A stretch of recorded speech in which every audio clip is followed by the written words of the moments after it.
Channel కి స్వాగతం సుస్వాగతం.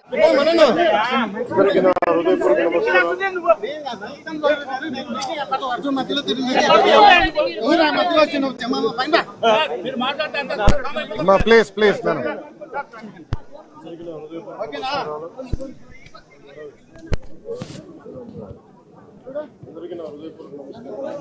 కొంచెం లౌడ్ సార్. ఏప్రిల్ 22న 27 మంది నాయకుల్ని ఉగ్రవాదులు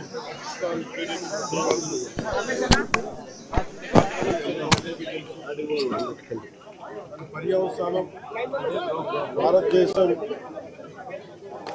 పాకిస్తాన్కి అండగా ఉన్న ఈ టెర్రరిస్ట్ క్యాంపుల మీద దాడులు చేయడం, స్ట్రైక్స్ చేయడం జరిగింది. వారి ఉగ్రవాద శిబిరాలని ధ్వంసం చేయడం జరిగింది.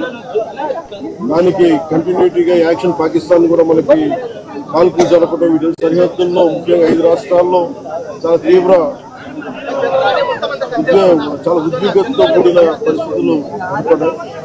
ఆ క్రమంలో మన ఆంధ్రప్రదేశ్కి సంబంధించిన మురళీ నాయక్ కూడా అగ్నివీర్గా గత 2 సంవత్సరాలు 22లో వెళ్ళిన వ్యక్తి. తల్లిదండ్రులతో మాట్లాడుతూ ఉంటే ఒకటే చెప్పాను, నేను దేశం కోసమే పుట్టాను, దేశం కోసమే చనిపోతాను అనేది పదే పదే చెప్తా ఉన్నాడు. ఎందుకు నాయన మనకు ఆ ఉద్యోగాలను తండ్రి అంటున్నా కానీ నేనమ్మా నాకు రైల్వే ఉద్యోగం వచ్చినా రైల్వే ఉద్యోగానికి పోలేదు, కేవలం దేశం కోసం పనిచేస్తాను, నేను దేశం కోసం చచ్చిపోతాను అన్న కమిట్మెంట్ ఉన్న వ్యక్తి. కానీ దురదృష్టవశాత్తు చాలా చిన్న వయసులో 23 ఏళ్ల వయసులో తన ప్రాణాలని కోల్పోవాల్సి వచ్చింది. పదే పదే మొన్న కూడా ఏం చెప్పారంటే, నిజంగా ఉగ్రవాదుల తోటాలు కానీ సరిహద్దుల యుద్ధాలు కనుక జరిగితే దాని పర్యావసనం, దాని ప్రాణాలు మొత్తం సమస్త భారతంలో కనిపిస్తూనే ఉంటాయి, దాన్ని ఎక్కువ అవుతూనే ఉంటాయి. దానికి ఒక బలమైన ఉదాహరణ మురళీ నాయక్ గారి మరణం. చాలా చాలా బాధ కలిగించింది. 23 ఏళ్ళ చిన్న వయసు. మన ఎవరు భారతదేశంలో ఎవరు యుద్ధం కావాలని కోరుకోలేదు, ఎప్పుడు మన పరాయి దేశాల మీద యుద్ధం చేయలేదు. మనల్ని సంరక్షించుకోవడంలో మన యుద్ధం చేయని పరిస్థితులు, తప్పక పరిస్థితులు. అలాంటి పరిస్థితుల్లో దీనికి మొదటిది కారణం పాకిస్తాన్ జనరల్, ఆర్మీ జనరల్ కూర్చోబెట్టి రెచ్చగొట్టి ఒక వారం ముందు, ఏప్రిల్ 22 ఒక వారం ముందు రెచ్చగొట్టి ఉగ్రవాదుల్ని ప్రేరేపించి అమాయకులైన మనుషులను చంపించేసి దానికి పర్యవసానమే. ఇక్కడ 47లో వాళ్ళు విడిపోయారు, వాళ్ళకి దాహం తీరల. 4 యుద్ధాలు చేశారు ఇప్పుడు దాకా, దాహం తీరల. ఇప్పటికి అమాయకులను పట్టం పెట్టుకుంటా ఉన్నారు.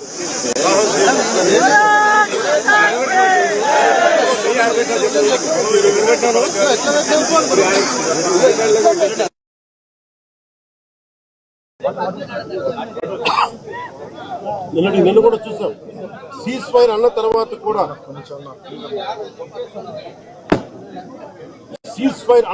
కూడా సీజ్ ఫైర్ ని వైలేట్ చేసిన ప్రభుత్వం. అక్కడ నిజంగా చెప్పాలంటే ఒక బనానా రిపబ్లిక్. దానికి ఎవరు మాస్టర్స్ తెలియదు పాకిస్తాన్. వాళ్ళు చేసే అరాచకాలు, వాళ్ళు చేసే మనకి స్పాన్సర్డ్ టెర్రరిజం ఇండియాకు ఒక ఇబ్బందిగా తయారయ్యింది.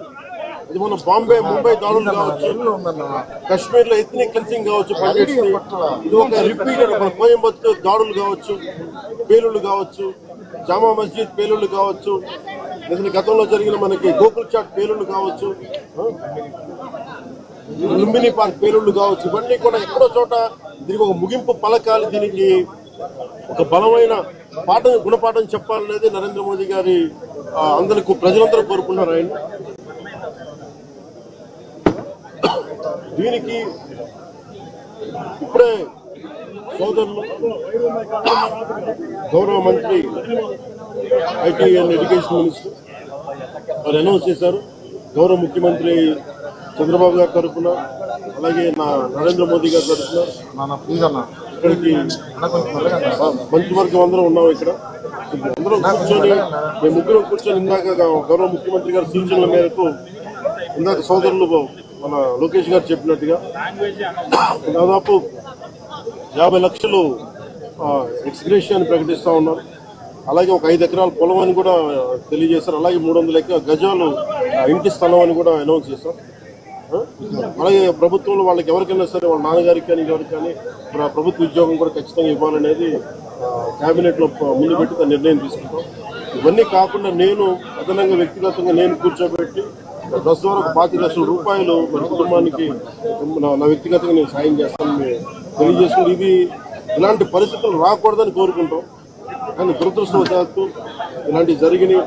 మనం అందరం ఇలాంటి పరిస్థితుల్లో భారతదేశ ప్రభుత్వానికి, ప్రధానమంత్రి గారికి, అగ్ర నాయకత్వానికి, ఆర్మీకి, నేవీకి, ఎయిర్ ఫోర్స్కి, ఎంటైర్ డిఫెన్స్ ఫోర్సెస్కి ఇది మనం అండగా ఉండాల్సిన సమయం. ప్రతి ఒక్కరూ చాలా ఎరుకుతోటి చాలా జాగ్రత్తగా ఉండాలి.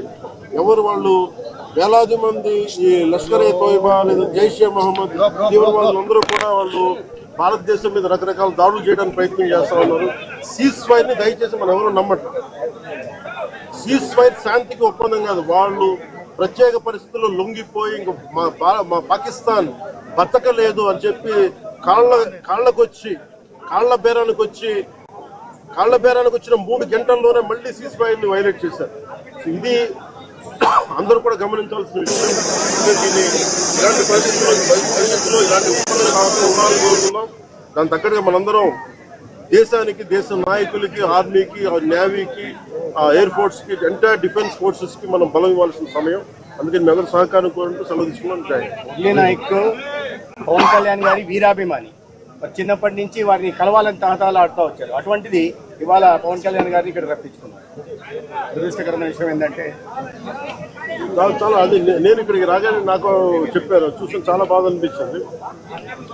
అతను ఇష్టపడవచ్చు కానీ దేశానికి అందరికంటే కూడా దేశాన్ని ప్రేమించే వ్యక్తి. అలాంటి వ్యక్తిని కోల్పోవడం నిజంగా చాలా మా అందరికీ కూడా, లోకేష్ గారికి కానీ, మాకు కానీ, మా మంత్రి గారికి కానీ, ప్రతి ఒక్కరికి చాలా చాలా బాధ కలిగిస్తాం.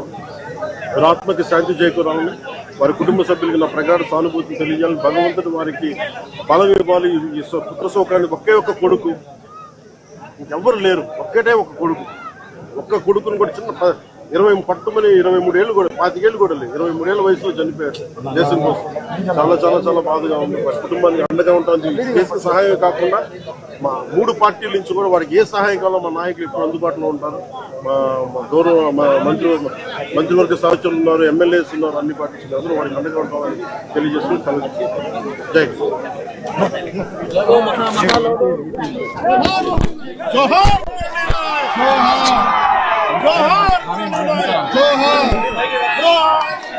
Go ahead.